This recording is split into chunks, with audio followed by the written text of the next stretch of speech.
On va aller vers Romain Carrière, hein, qui est avec nous à distance. Alors vous êtes coach sportif, instructeur en self-défense. Alors qu'est-ce que vous conseillez concrètement lorsque nous sommes dans les couloirs du métro? Je suis une femme, je me fais agresser. Qu'est-ce que je dois faire? Comment dois-je réagir?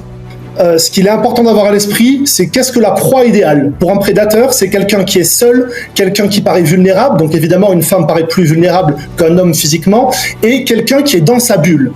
Donc, à moins d'être accompagné tout le temps, mais c'est vrai que c'est compliqué, sur la vulnérabilité, il y a une question de posture, une question de comportement à avoir. C'est sûr que si on a peur, si on est parano, c'est ce qu'on dégage et c'est donc ce qu'on va attirer. Donc il faut être sûr de soi, les épaules dégagées et ne pas être dans sa bulle, être connecté à son environnement. J'entends par là, on range le téléphone, on n'a pas d'écouteurs, on entend ce qui se passe, on voit ce qui se passe, ce qui nous permet de détecter, d'anticiper et donc d'éviter et de fuir dans la majorité des cas. Si jamais ça ne suffit pas, ou en fait il ne peut pas y avoir agression physique s'il n'y a pas une violation de la distance intime.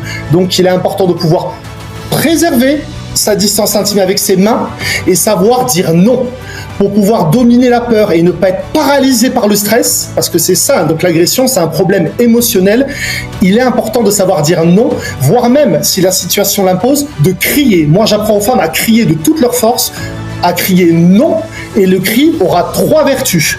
Celui de potentiellement dissuader l'agresseur, celui d'alerter autour, et celui de soi-même ne pas être paralysé par la peur, et donc d'être prêt à agir si jamais cette dissuasion n'a pas marché. Et en dernier recours uniquement, si on est dos au mur, qu'on ne peut pas fuir, que la communication a échoué, là oui, on utilisera des gestes simples en frappant sur les zones qui font mal pour pouvoir se dégager.